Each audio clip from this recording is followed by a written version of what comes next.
Okay, can everyone hear me? Okay. I apologize for speaking in English. I wish I spoke Japanese. That would be fantastic. I will try to speak slowly. If I get going too fast, somebody say, slow down, Shannon, not so fast.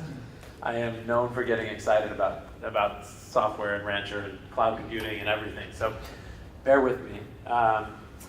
I've spoken now with this group at a couple of different times during my visits to Japan, and I really appreciate that so much of your interest and all the time you spent working with this. I just wanted to give you a little update on how things are going in the U.S., around the world, with Docker, Kubernetes, Rancher, because the momentum is really exciting. We, Docker recently passed 12 billion pulls from Docker Hub. Such an incredible number, but a number that, if you look at it, is indicative of just a broad growth of the adoption. If you imagine how many other repos are out there besides just Docker Hub, it really gives you an idea that we're starting to see exponential growth that's not linear so much, but rather exponential across the services. And one of the exciting things is we're seeing that within Rancher as well. We track pulls of our agents and pulls of the management server.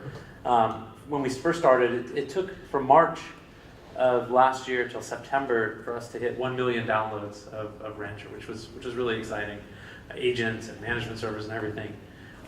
We checked again this year on September, and we'd hit 60 million. So in 1 year, it went up 60 times growth. The reality is this is happening because people are using Rancher everywhere. We have now, if you use Rancher, and when it first comes up, it says, hey, do you want to send stats back to Cupertino? When you click yes on that, we get anonymous stats, but those anonymous stats tell us a lot. What we now see is there's, I think, 20,000 clustered deployed with Rancher. Of those, most are cattle. Cattle is about 80%, 85%, and the rest is mostly Kubernetes. Lots of Kubernetes, lots of Docker cattle type environments. And as we've been thinking a lot lately about what's next, we really think there's a lot that can be done to maybe bring those things together, to combine all of what people like with Docker and cattle and all of what people like with Kubernetes into one type of environment. So for today, what I thought I would do is just give you a little bit of an update on how things are going with Rancher and deployments. And then I've got a special surprise at the end to maybe show you a little bit of something from 2.0, which is coming in at the end of this month. So just a quick update on how things have gone for us as a company as well. Rancher has tens of thousands of companies deploy Rancher, but because it's open source, we also sell support, and we have enterprise agreements now with hundreds of companies, and many of the biggest companies in the world, like Cisco and IBM and Intel, companies like Lego, Disney, Fidelity, the National Health Service in the UK, Orange, Telstra. So we're seeing lots of organizations join, lots of users, Sky, US Bank. And what I'm going to do today is I'm just going to talk about a few of these and go through some use cases and try to give you a feel for how people are actually using Rancher as they roll it out to larger scale.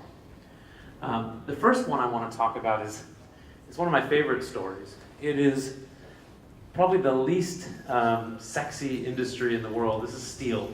And Klockner is the world's biggest steel distributor. So they basically work with all of the producers of steel and all of the car manufacturers and container manufacturers and everybody who consumes steel, and they do most of the world's market making. So they set all this stuff. And historically, steel, when it's bought, is very traditional. It's like faxes, orders placed, spot market discussions, but it's all done over the phone. And so beginning in 2010, Klockner decided to invest in completely digitizing all of the steel transactions that go on. This is a German company. And as they started building this, they realized that it was going to move very slowly if they didn't begin to innovate on how they would actually build and deploy these applications. And so they adopted DevOps, they adopted Agile development, and they adopted two tools that have become kind of the if you go to their offices, everyone either has on a GitHub Lab shirt or a Rancher shirt, two tools that really have become the backbone of DevOps at Klockner. And the way they're using Rancher is basically, or GitLab, they use GitLab to accomplish basically source code management, so private GitHub for everyone in the organization that they run. They also use all of the CI/CD runners in GitLab to talk directly to Rancher and use it for test and build environments. They use the GitLab container registry as a place where once they build the code, they push it up there. And then from there, every team has the ability to come into Rancher, set up dev, staging, production environments, push from GitLab directly in to do unit testing, development testing, and from their perspective, this is a fully automated progression. The user never even leaves GitLab. They simply are pushing code. It's automatically creating environments on the fly. So GitLab, when it needs to do a new build, will call Rancher. If there already isn't an environment, it will actually create a new environment, provision hosts in Google's computing cloud, and then start to spin up and deploy the infrastructure. This has been really, really successful for an organization. They have seen, a few things that they talk about as the big benefits. The first one is onboarding of new developers. In the past, it would take them about 2 weeks to get a developer up and running with a development environment, all of the microservices loaded onto their laptop, everything they need. Now they use the catalog, they provision this out directly to the user, and they are on and running in less than 2 hours with everything they need to start coding. If a user moves from one project to another, they're on the new project, again, in hours. They've set it up to do one-step deployment of all of the microservices from a central catalog. So if I need a microservice, maybe for some of my testing, I can go grab it out of the Rancher application catalog, deploy it locally, and begin working and developing against it. They've automated deployment, upgrade, and rollback of all services. Predominantly because it's all microservices and very web-centric, they're doing a lot of blue-green deployments and deployments that are easy to roll back. They've also seen, just because of using containers, they've been able to reduce their overall bill on Google by 40%. This comes from effectively using better density, larger machines with more people working on them, more services on the same VMs, so they can buy less infrastructure. So huge wins for a very traditional company adopting containers, DevOps, CI, microservices. Disney is the next one I want to talk about because they have been a Rancher user for some time and have really shared some great stories about their adoption. They spoke most recently in December at KubeCon of last year, and when they spoke, they shared that they had more than 60 applications running in Rancher. They were running on 3 different cloud platforms. They had AWS, Google, on-prem. They were predominantly using Cattle and Kubernetes. That was the main orchestration. They did have some Mesos, but by and large it was Cattle and Kubernetes.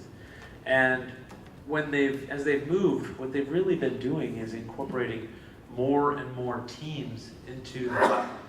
So the way they see things at Disney is that each organization, each section of the organization is treated as a separate team.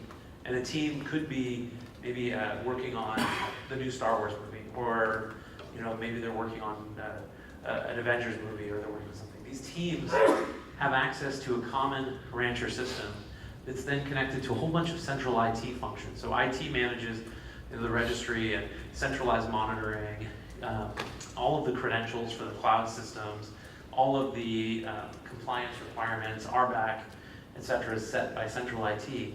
But users then have a full, consistent platform for deploying. So they can choose what orchestration to use, what cloud to use, deploy all of their environments centrally in a system. And because of this, it's really allowed them to tell users, you can have a lot of choice, we can still remain compliant with all of our requirements, and we know we can do this while achieving a lot of cost reductions and quite a bit of portability across clouds. So the big benefits they've gotten in terms of monetary and financial benefits have been around quicker access to infrastructure, more visibility.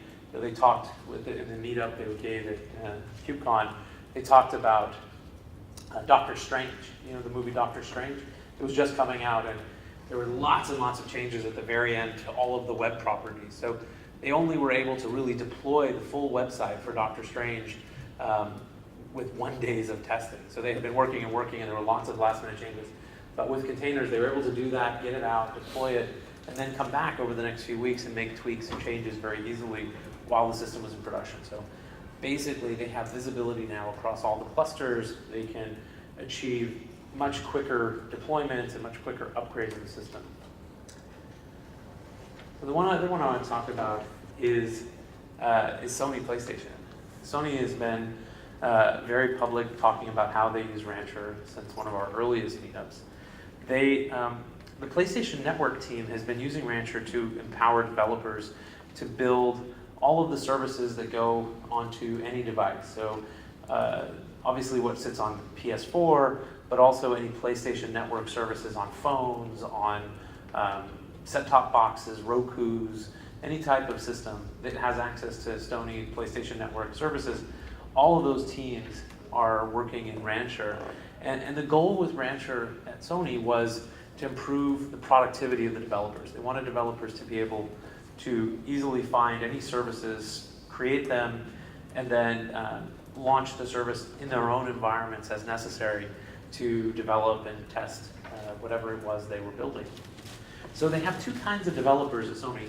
The first is what they call kind of a tools developer. And the tools developer, they actually build services that will be used by other developers, or tools that will be used as sort of microservices within larger applications. So tools developers, they'll be working locally. They'll develop some new application. They use Drone as the CI tool at Sony. And Drone, they'll package everything up, they'll build it, and then they publish to GitHub a full Docker Compose application. This is used because they only allow people to provision into production and staging environments from a catalog. So this is a slide they shared at a meetup recently, but basically inside of Rancher, Sony runs this global application catalog, and they use it to host and provide these different tools and services. And as a user, basically I can come in, pick from these, and then move forward with provisioning it into my environment. So the system developers, as they call them, or the developers who are writing sort of endpoint applications, they're able to come in, create an environment, pick the service they want, and deploy it to their personal environment or their testing environment from the catalog. They support now different catalogs for different teams. This is just a slightly larger image. But what they really do is, for these services, if you've not used the Rancher catalog before, it makes it incredibly easy to come in, say that I want to pull up this service.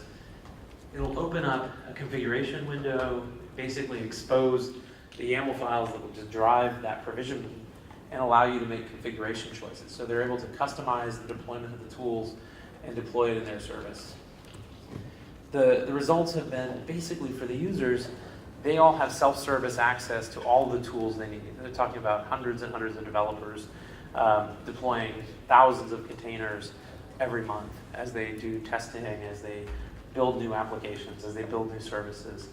They've increased the flexibility for the engineer. They're moving faster. And one of the biggest advantages, they say, is because they're pairing GitHub and its ability to trace change with Rancher and its ability to execute those defined applications, they can show a very tight compliance story to their IT auditors to say they understand exactly what's getting created, what's getting provisioned, and what's actually going into systems. So they use the combination of GitHub plus Rancher controls and the catalog to get compliance. Now they're moving into supporting multiple catalogs and different types of catalogs for front end and back end and the like. So lots going on here, lots of different types of services. I'm really excited about that. I'm happy to answer questions, but I only have a few more minutes, and I did want to take a few minutes to talk about something that we haven't really announced yet publicly. In fact, I think this is the first time I've talked about it anywhere in the world, and that is Rancher 2.0 coming soon. And Rancher 2.0 is a big overhaul of Rancher. We're going to continue to, as always, everything we do in Rancher, we make it open source, we make it available to the whole community. And we're really excited about what we're planning for 2.0. I can't tell you too much until the press release and the announcements go out publicly. Please don't take too many pictures and post on Twitter yet, because this is still quite secret. But what I want to tell you is sort of the high-level things we're doing. The first thing is we've reimagined the whole user interface. So the UI is fully rebuilt in a way to make it easier to do common tasks, to make it easier to select lots of services, to expunge lots of services, to scale even higher. We have many users who've grown their Rancher deployments now over 18 months to include thousands of hosts. And so some of the scale limitations that we ran in the design of 1.0 are being adjusted in 2.0 to make it scale even better. There's a lot of new things you'll see here. One of the big changes we're making is to the concept of environments. So in 1.0, when you went to create an environment, the first thing you would see is what type of cluster you want to create.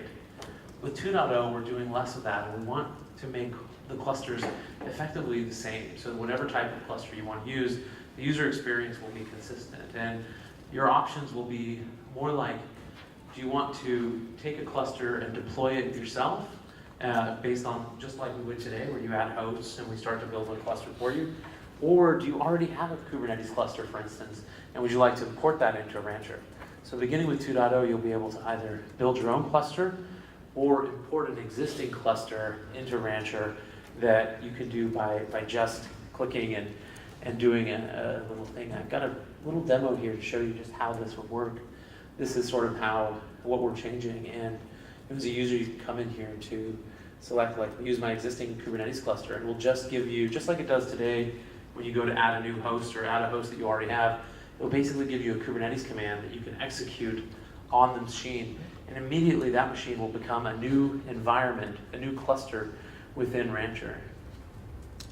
The other big change we've made is to the concept of environments. So historically, environments have been, I think, one of my very favorite things about Rancher, the ability to have fully isolated different environments for different teams, with different resources.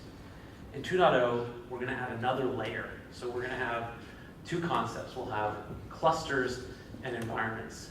A cluster will be a group of physical or virtual resources that are applied to an environment.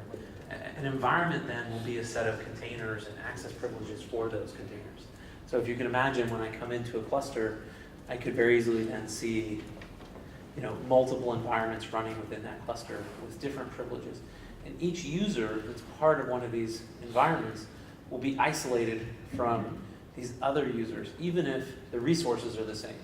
So we're isolating users in environments, but keeping the concept of clusters active.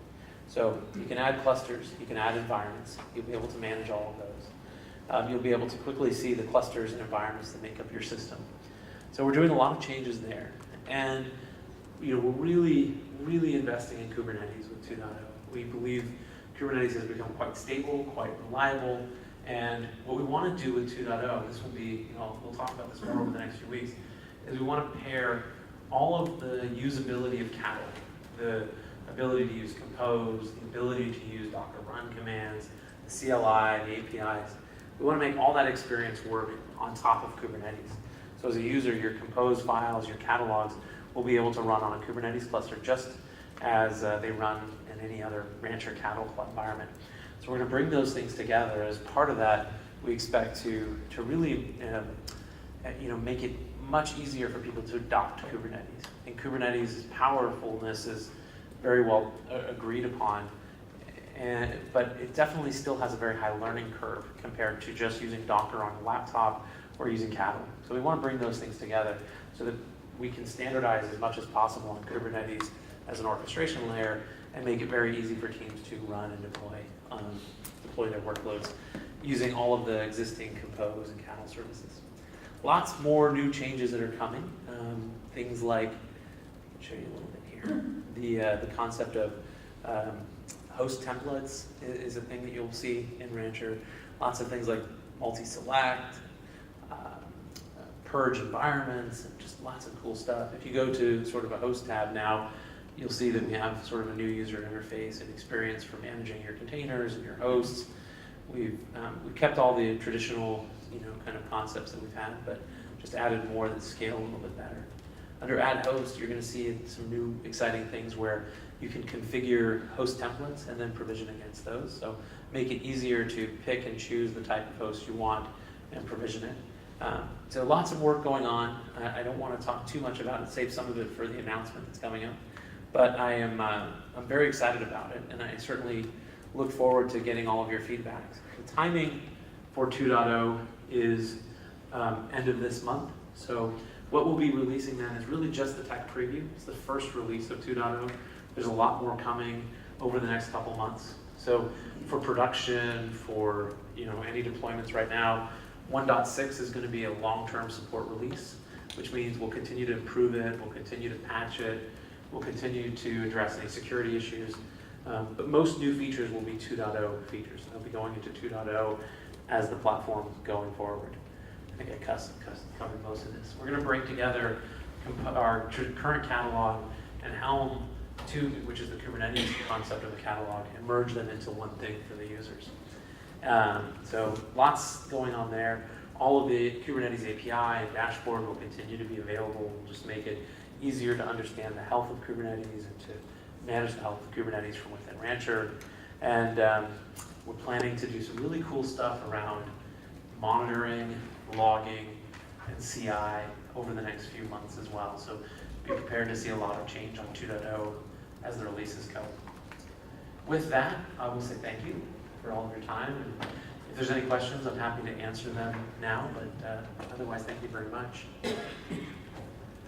はい、ありがとうございます。じゃあ、皆様、大きな拍手を。